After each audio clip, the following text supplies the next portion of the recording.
sales, when done right by a professional, right? Someone who's doing it for the right reasons and in the right way, and I will use that judgment, like in the right way.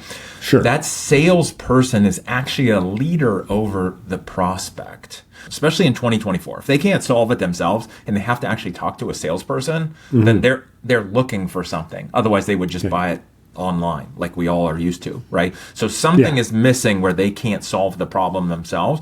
So if I'm dealing with you, the salesperson, I'm looking for something. And really what I'm looking for, the punchline, is I'm looking for leadership.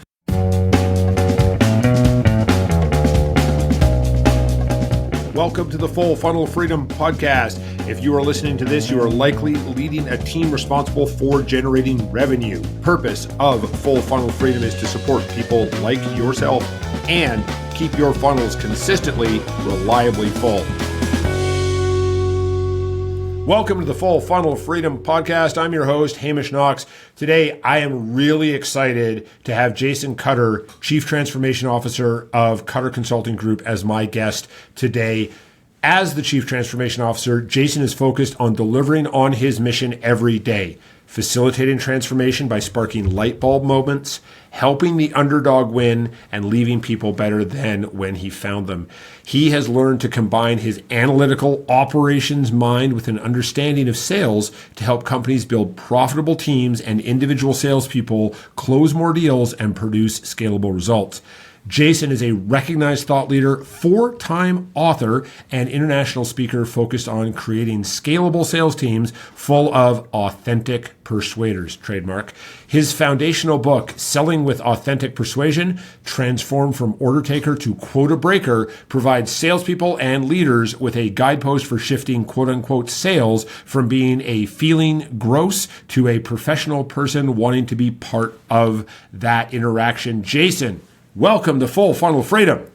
Thank you for having me. It's so exciting to be here. I'm glad we made this happen. And I feel like I just need you to record that or say that to me every day. So I'm just pumped up and ready to go because I'm super excited for wherever this goes now after that interview. Happy to send you that voice message every morning so you got it when you wake up in the morning. So Jason, given the audience the high level, right? Who are you? What do you do? What's a bit of your background? Tell us your story. Tell us where you started. You have an operations mind, so there's a bit of a story there. And then take us all the way up to where you are today with Cutter Consulting.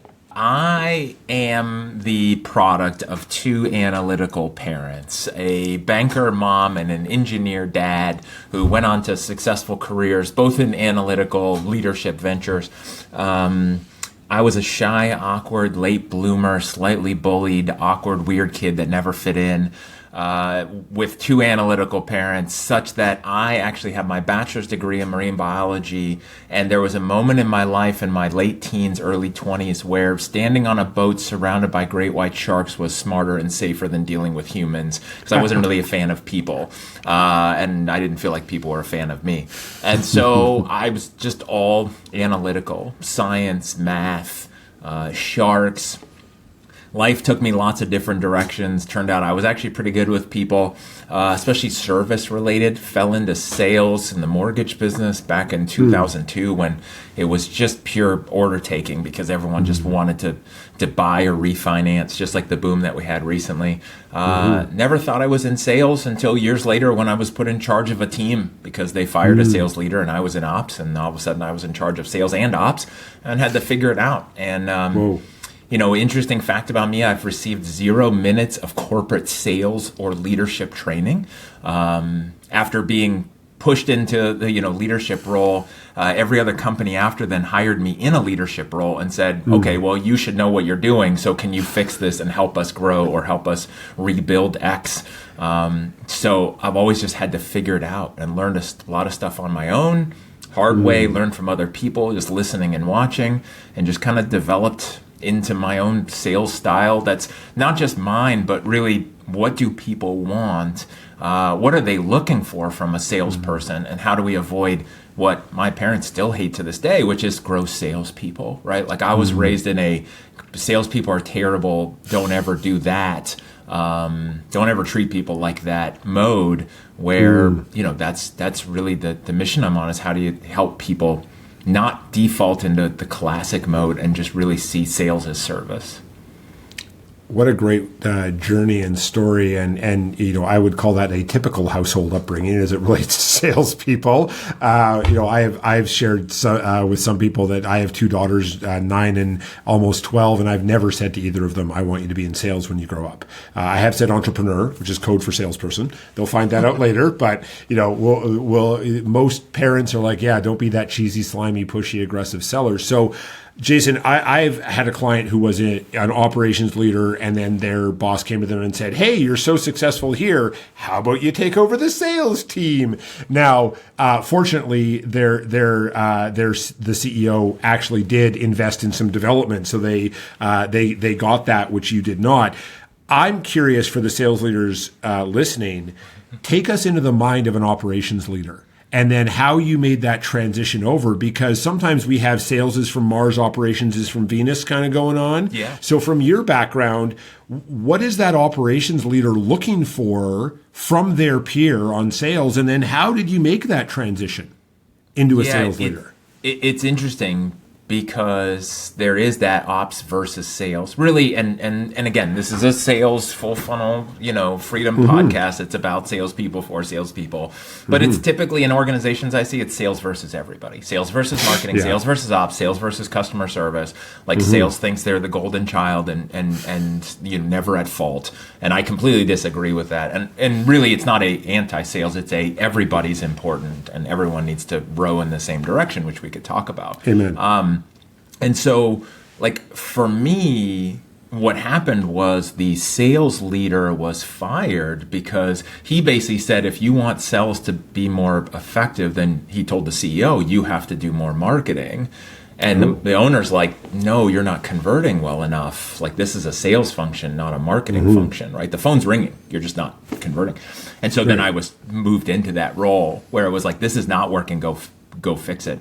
And so I think the key for me and what I see from people who are successful in that realm is instead of looking at sales as something where if I just hire people who know what to say and I get the right people on the team and just let them go, do whatever they do best, instead of that mode, which I think is dangerous and impossible to scale, where you're relying on superstars who need no adult supervision to make enough business that actually works for the company, which is a very important distinction.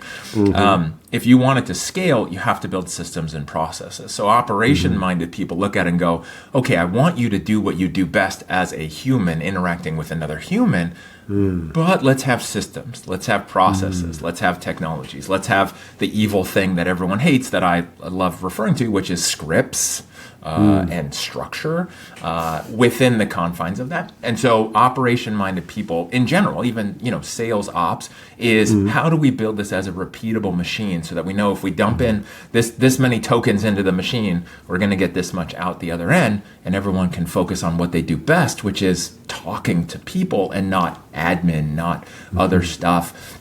And so how do you build that structure? And to me, that's where it works really well, is where an operational system process-minded person can look at what should we systematize, and then what do we still need people, especially right now in 2024, to do as a salesperson.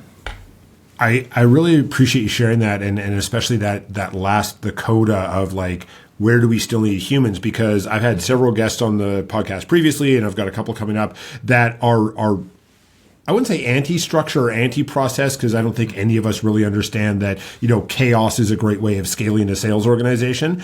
And at the same time, I'm sure you've seen this as well, structure can get overused by sales leaders and to the point where it actually feels like handcuffs, not a real supportive structure. So when you have experienced that in your career, whether it was before Cutter Consulting or with your clients, how do you help that sales leader really understand that, yes, structure is good and humans are still necessary? It's interesting because I never see a situation where it's over-structured except for typically an owner of a smaller type organization, smaller size, let's say, where they've been burned by salespeople so many times they feel like they have to micromanage and choke the process to death, where it's mostly stick and very little carrot, because they're trying to confine this human who doesn't like to be confined, which is a salesperson, and then get them to produce results that actually benefit the company, that aren't in the gray or in the black in terrible ways of like the deals that they're closing and the things that they're saying that aren't compliant. And so they just basically are choking this thing to death, which is not supportive. The other end that I see more of is an organization where people, again, are hoping that somebody's going to come on board to solve their sales problems by being an all-knowing sales rock star, and that should be enough. Ooh. Yeah. Too many conversations like that with owners who got burned, similar to the story you shared. So shifting, from the not so happy stuff of like overuse and all that, let's focus onto the passion of like authentic persuasion and sales being in service to the buyer. So walk us through the development of this from your perspective, because operational minded, right? Analytical, structure, et cetera, and it's not the other side of the same coin or 180 degrees or anything like that, but it's not necessarily what your background is. So walk us through that step change that you made into this idea of selling being in service to the buyer.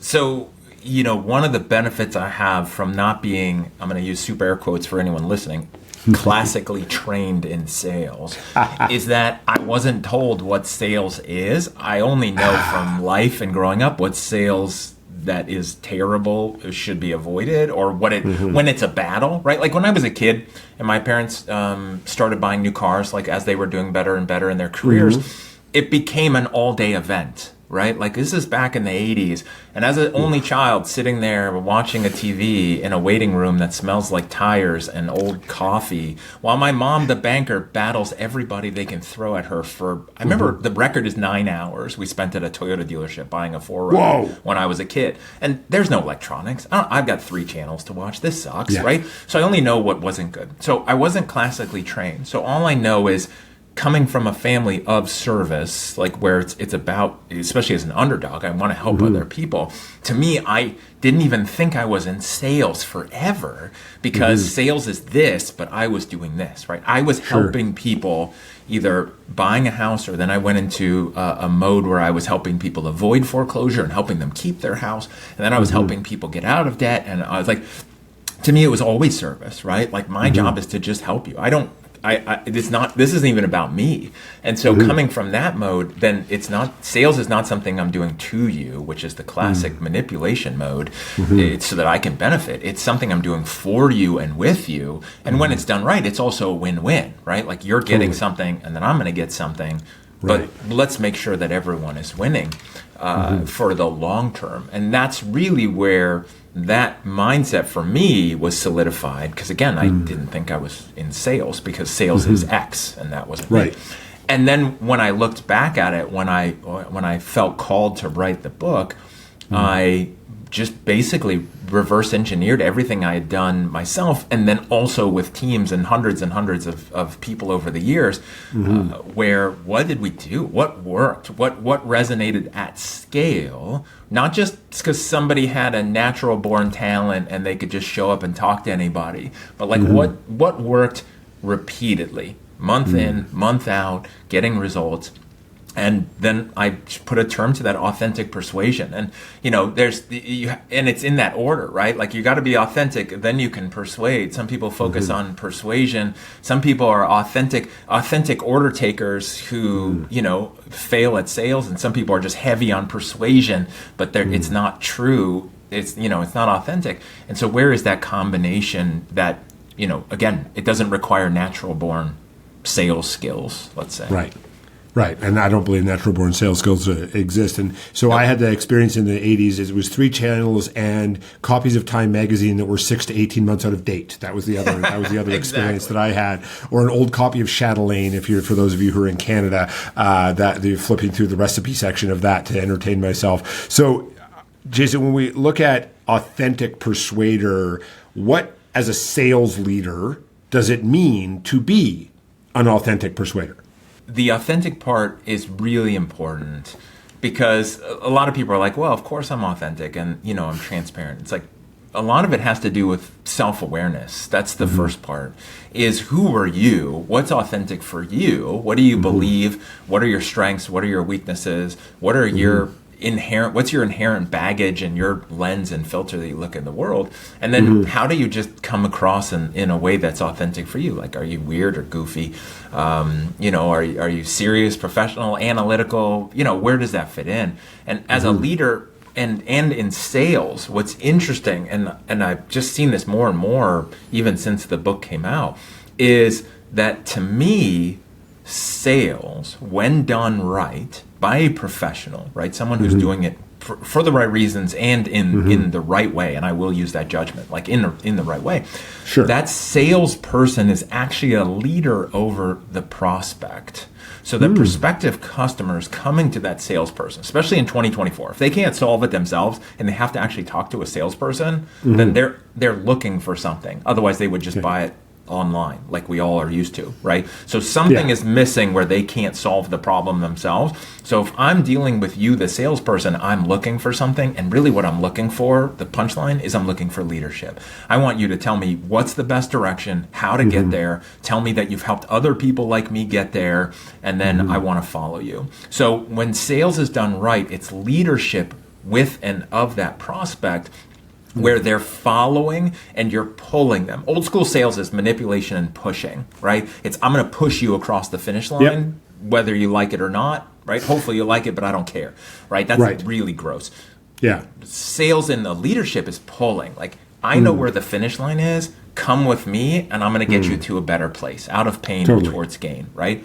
The interesting thing that is, if sales is leadership, and once you realize that, it changes the game of sales completely, because now it's not me versus you, it's me and you, and it's you following me, right? Like, you need me and I know where to go. So if sales is leadership, then leadership is sales, because now it's leadership of the salesperson, and the same principles apply. I've got to know who you are. I've got to treat you as an individual. I got to give you what you need, and then I have to lead you with persuasion towards the goal that we all want to accomplish. And so the same things that you do as a salesperson with that prospect is the same things you would do as a leader.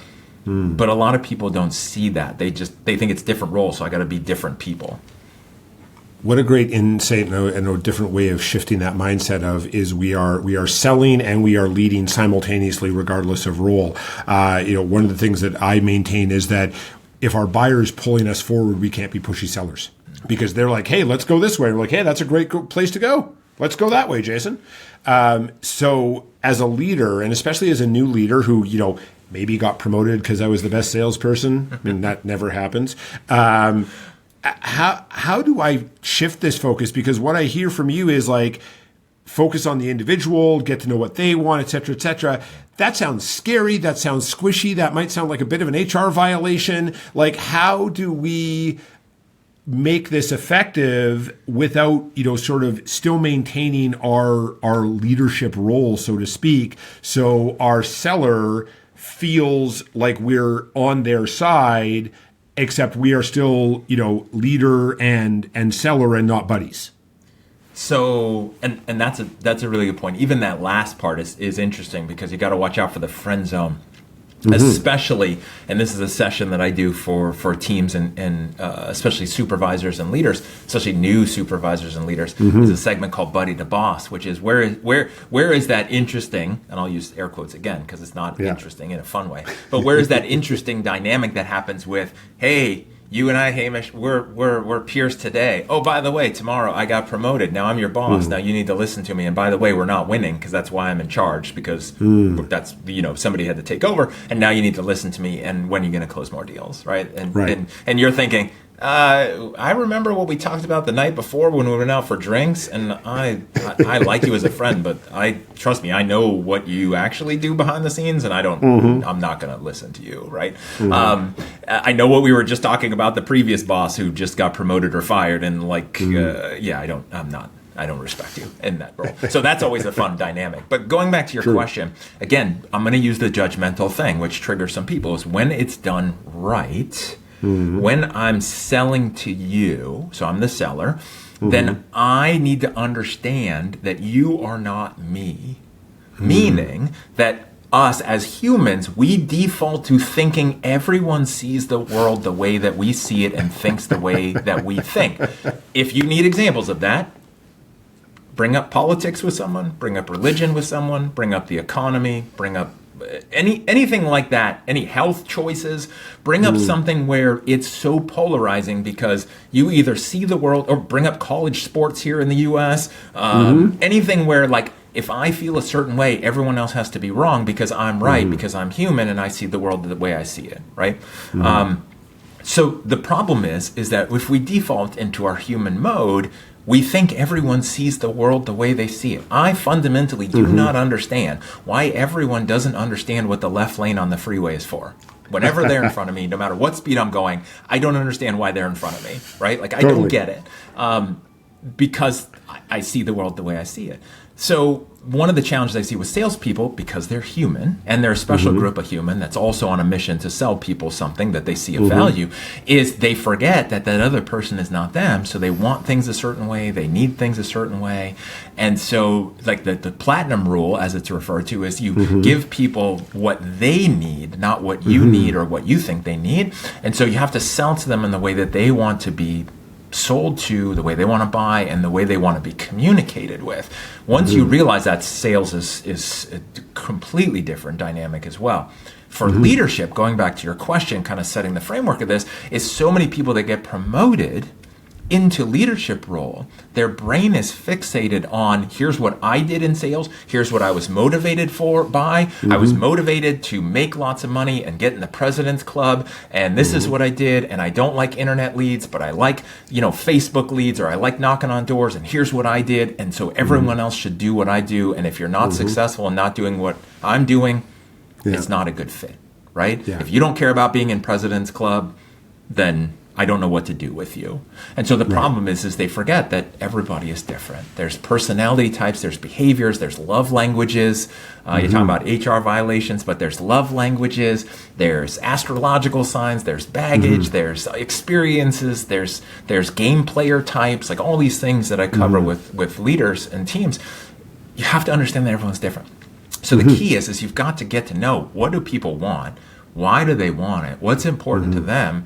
And then how do they like to be communicated? And then what you're doing is leading them the way they want to be led towards the destination that everyone is trying to go to. You and I resonate on that 1,000%. There's at least one listener out there who's going, but that sounds hard. Yep, it is. It is. But here, real quick, most sales leaders are in charge of 3 to 5 to 8 to 10 people for direct reports. That's not that hard. You can, and here's the thing, right? And this is important for people to listen to. It's not hard, but it takes work. So you got to actually like to work, and you have to actually want to win intentionally, instead of just hoping that you can be like a sports team where you just get all of the top people in the league on your team, and that's just going to magically work out with ever having coaching, with no practicing, with just showing up and playing the game, right? It doesn't work. Fair enough. So it does take work and effort. And people are like, well, but isn't it going to be weird if I tell them what I'm doing? No, because everyone thinks they're special. So if you tell them what you're doing and you want to know about them, and you follow a playbook and a list of things to understand them and then treat them special, that is exactly what every human wants, which is exactly what your buyers want. They want to feel special, not that you give them the same demo that you give everybody, and you're so you're so tired of it, and you're desensitized, and you literally don't care. Everyone needs to feel special, especially right now, where everyone is so isolated in the world. Totally. So I feel like I want to circle back on one thing, because we did talk about the peer to boss now and those kinds of things. Also, though, I believe that a leader's greatest source of strength is their vulnerability.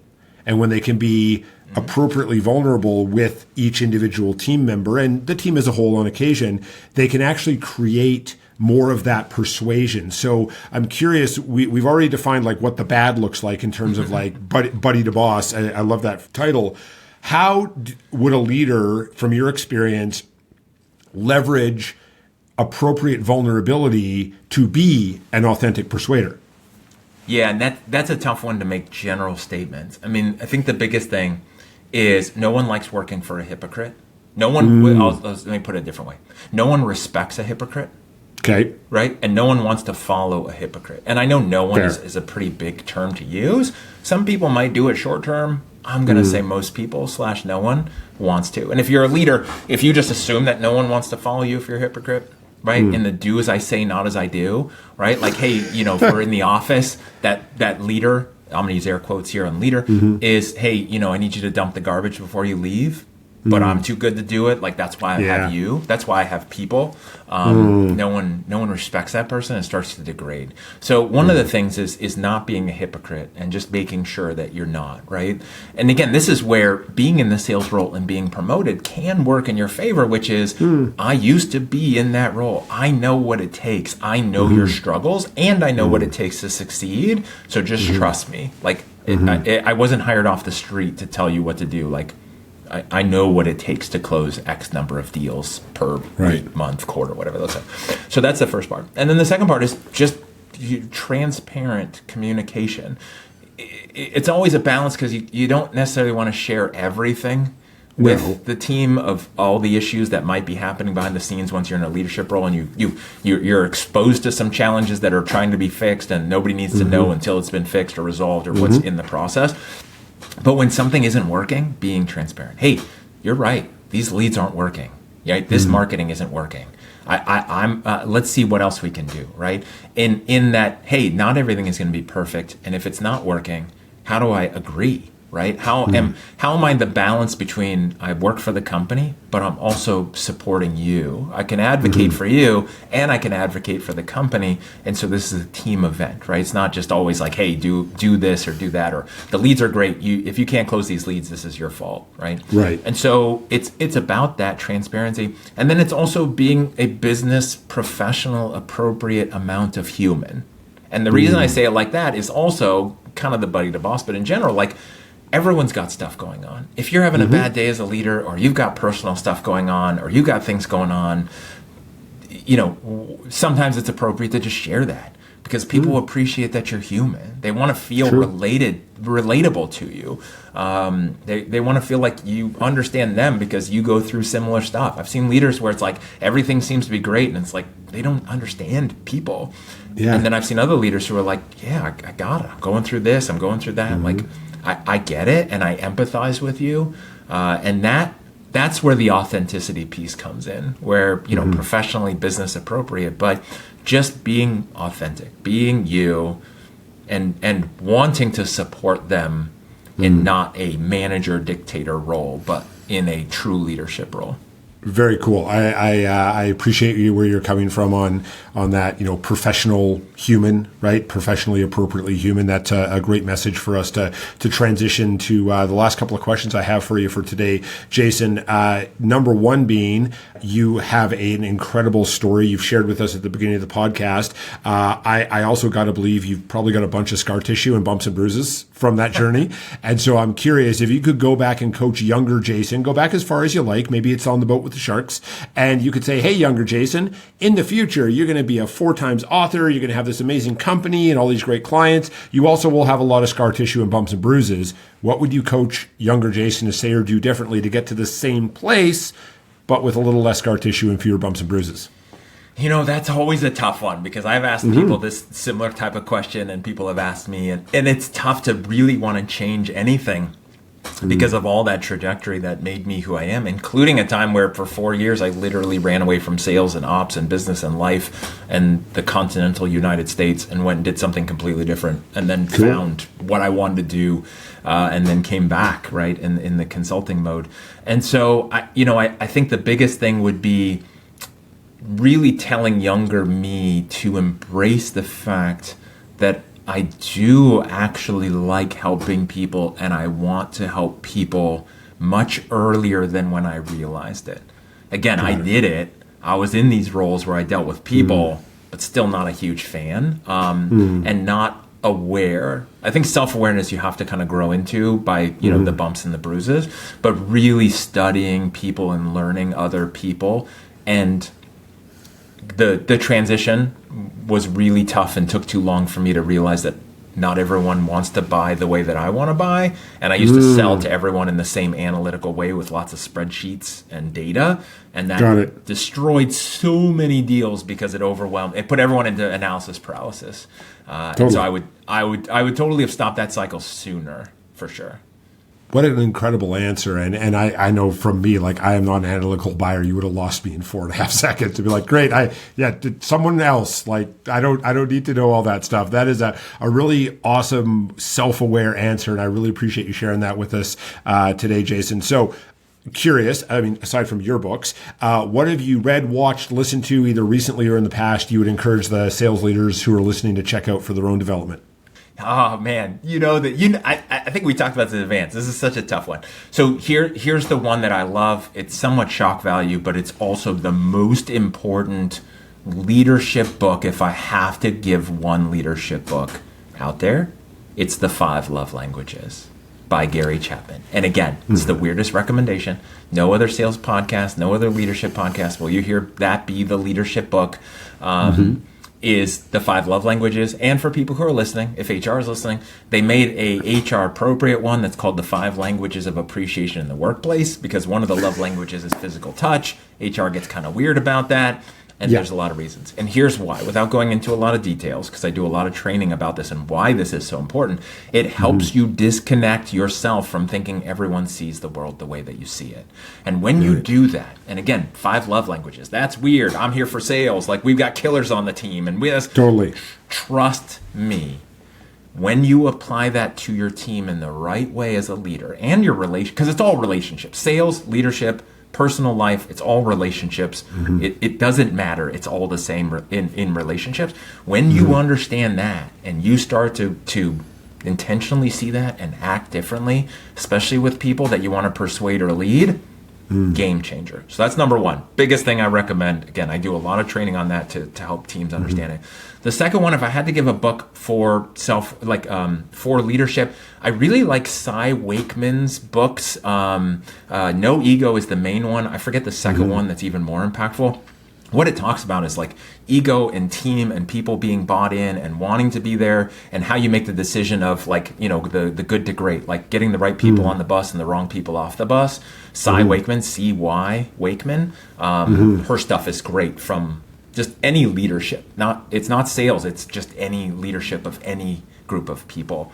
And then last one, which isn't necessarily in this category, but if anyone is struggling with sales, if anyone feels like sales is a little harder now in 2024 when we're recording this than it ever has been in the past, which the answer is absolutely yes, of course. Totally. I can't speak enough about the Sales Innovation Paradox by Dr. Howard Dover. It will tell you all the reasons why sales is so much harder, and it will give you some ideas on what to do about it. I'll just leave it at that. Awesome recommendations. I am a huge fan of Cy as well, so thank you for all of that, and the 5 love languages, oddly enough, as well. I often say love is optional. Love is not optional, and it can still apply even if HR is in the room. So, Jason, your ideas and insights today have been massively inspiring to me, and I certainly would believe for our audience as well. What do you have for a final thought or a closing bit of wisdom, or even something to plug? Floor's yours. I think the biggest takeaway is really the combination of what we've been talking about. But just remember, in this day and age, people have unlimited choice. Buyers and employees. We all feel like we have unlimited choice. Thanks to the internet, thanks to globalization, thanks to working remote, thanks to everything. People can buy whatever they want at any moment online. If they're dealing with you as a salesperson, there's something they're looking for, and what they're really looking for is wisdom and guidance. They don't need to know how your product works. They just want to know how it's going to help them. And when you realize that, along with other things, it changes the dynamics of the relationship. You go into a leader mode and do all those things. And so just remember that that's what people are looking for, and everyone just wants to feel special and cared about. I don't care if you're selling B2B to CEOs and you're selling enterprise. It's all humans. They all care about themselves. There's a huge deficit right now of people feeling special and cared about. And that's what people want most. When you do that from your sales role, everything else is so much simpler. What a great way to wrap up today's episode of Full Funnel Freedom. Jason, thank you for being our guest today. Thanks for having me, and I knew this was going to be a blast. I hope this helps people in your audience, with their sales and leadership. Thanks for listening to today's episode of the Full Funnel Freedom Podcast. You can continue to support us by leaving us a review and a rating, sharing this episode with a couple of sales leaders in your network who you care about. I'd love to connect with you. I'm easy to find, Hamish Knox on LinkedIn. Also, if you'd like a free 15-minute call with me, go to www.hamish.sandler.com/how-to-sandler. Until we connect on the next episode, go create full funnel freedom.